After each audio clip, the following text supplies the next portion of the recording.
सोचो आप अपने 8 दोस्तों के साथ एक एडवेंचर ट्रिप पर निकले हों। सब कुछ बिल्कुल नॉर्मल हो, हंसी मजाक चल रहा हो, फ्यूचर के प्लानिंग बन रही हो, लेकिन कुछ दिन बाद रेस्क्यू टीम को सिर्फ आपका टेंट मिले और उसके बाद जो नज़ारा उन्होंने देखा उसने पूरी दुनिया को हैरान कर दिया। ये है डिएटलॉव पास मिस्ट्री की कहानी, दुनिया के सबसे अजीब और अनसॉल्व्ड राजों में से एक।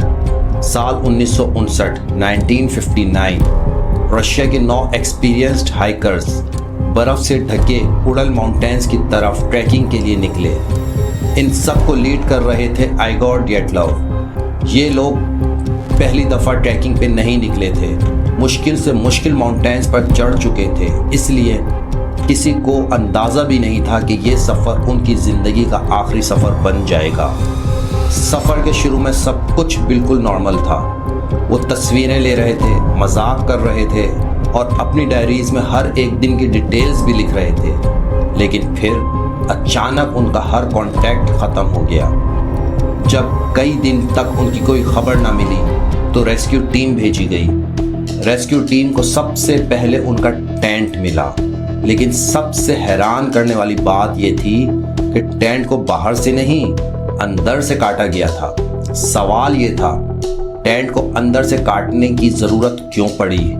आखिर उन्होंने टेंट के अंदर ऐसा क्या देख लिया था कि काट कर भागना पड़ा, जबकि जानते भी थे कि बाहर गए तो इतनी सर्दी है कि नहीं बच पाएंगे। और फिर कहानी और भी ज़्यादा खौफनाक हो गई। टेंट से कुछ दूर बर्फ़ पर नंगे पैरों के निशान मिले। सोचिए, -30 डिग्री से भी कम टेम्परेचर, और ये लोग बिना जूतों के भाग रहे थे। कुछ ही दूर 2 हाइकर्स की लाशें एक बड़े दरख्त के नीचे मिली। शायद उन्होंने आग जलाने की कोशिश की होगी, लेकिन सर्दी इतनी सख्त थी कि वो बच ना सके। बाकी लोग और दूर मिले। ऐसा लग रहा था जैसे वो टेंट तक वापस लौटने की कोशिश कर रहे थे, मगर रास्ते में ही गिर गए। लेकिन असली शौक अभी बाकी था। आखिरी 4 लोगों की बॉडीज कई हफ्तों बाद बर्फ के नीचे मिली। उनमें से कुछ की पसलियां बुरी तरह टूट चुकी थीं। एक के सर में गहरी चोट थी और एक औरत की तो ज़बान ही गायब थी। सबसे अजीब बात यह थी कि कई लोगों के जिस्म पर बाहर से इतने निशान नहीं थे, लेकिन अंदर की चोटें बहुत सख्त थी। डॉक्टर्स ने कहा कि ये इंजरीज आम गिरने या लड़ाई से नहीं लगी। तो फिर हुआ क्या था? कुछ लोग कहते हैं कि शायद इन 4 लोगों पर बर्फ का एक हिस्सा टूटकर उन पर आ गिरा, जिसकी वजह से उन 4 की मौत हो गई। पर सवाल ये पैदा होता है कि बाकी के लोग अलग वजह से मरे, बाकी के अलग। और सबसे बड़ा सवाल कि टेंट काटा क्यों और बाहर आए ही क्यों, जब बाहर इतनी सर्दी थी और मौसम इतना बुरा था। इसी वजह से कुछ ने एलियंस का नाम लिया और कुछ ने कहा कि शायद उस इलाके में कोई सीक्रेट मिलिट्री टेस्ट हो रहा था। लेकिन इनमें से किसी की थ्योरी का आज तक कोई पक्का सबूत नहीं मिला। कई साल बाद इन्वेस्टिगेशन दोबारा शुरू हुई। कुछ एक्सपर्ट्स ने बर्फ़ के खिसकने को सबसे ज़्यादा मुमकिन वजह बताई, लेकिन आज भी बहुत से लोग इस जवाब से भी मुतमईन नहीं हैं, क्योंकि अगर बर्फ़ खिसकने से मौत होती तो टेंट अपनी जगह पर कैसे मौजूद था। इन सब बातों को देखते हुए एक पॉसिबिलिटी है, और वो ये कि शायद बाहर बहुत सर्दी थी और रात का भी टाइम था, जिसकी वजह से सब टेंट के अंदर मौजूद थे और उनको पहले से पता था कि वो दुनिया की सबसे सर्द जगहों में से एक की तरफ जा रहे हैं। तो इसीलिए वो अपने साथ कोई ऐसा फ्यूल या इक्विपमेंट लेकर गए होंगे जो सख्त सर्दी में उन्हें गर्माई दे सके।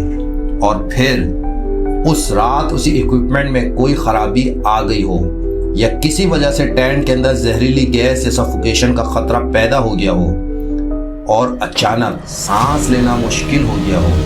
घबराहट इतनी बढ़ गई कि टेंट की जिप खोलने का भी वक्त ना मिला और जहां जगह मिली वहीं से चाकू चला दिया गया और सिर्फ चंद सेकंड में सब लोग अपनी जान बचाने के लिए अंधेरी रात में बाहर भाग निकले। पर उन्हें उस वक्त ये एहसास ही नहीं था कि जिस चीज़ से वो भाग रहे हैं اس سے کہیں زیادہ خطرناک موت ٹینٹ کے باہر ان کا انتظار کر رہی تھی۔ میری سوچ کے مطابق دو لوگوں نے فوراً درخت کے نیچے آگ جلانے کی کوشش کی تاکہ کسی طرح صبح تک زندہ رہ سکیں، اور صبح ہوتے ہی اجالے میں جانے کا فیصلہ کیا۔ پر باقی لوگ اسی وقت کسی محفوظ جگہ یا مدد کی تلاش میں آگے بڑھے، لیکن ہر طرف اندھیرا تھا، برف تھی اور ہڈی جما دینے والی سردی۔ جب انہیں احساس ہوا کہ بچنے کا صرف ایک ہی راستہ ہے، اپنے ٹینٹ تک واپس جانا، کیونکہ وہاں اور بھی سامان موجود تھا، پر تب تک بہت دیر ہو چکی تھی۔ کچھ لوگ ٹینٹ کی طرف لوٹتے ہوئے راستے میں ہی سخت سردی کا شکار ہو گئے، اور جو 4 لوگ بچے تھے وہ رمین اور بھاری برف کے درمیان پھنس گئے اور کبھی واپس نہ آ سکے۔ یہ صرف میری ایک پرسنل تھیوری ہے یا میرا ایک پرسنل نظریہ ہے۔ میرے پاس اس بات کا کوئی ثبوت نہیں ہے اور نہ ہی آفیشیل انویسٹیگیشن نے اس تھیوری کی تصدیق کی ہے، لیکن جب بھی میں ڈیٹلاو پاس کے اس راز کے بارے میں سوچتا ہوں، مجھے سب سے زیادہ یہی پاسبلٹی دل کے قریب لگتی ہے، اور شاید ڈیٹلاو پاس کے اصلی راز ان 9 لوگوں کے ساتھ ہی ہمیشہ کے لیے برف کے نیچے دفن ہو گئے۔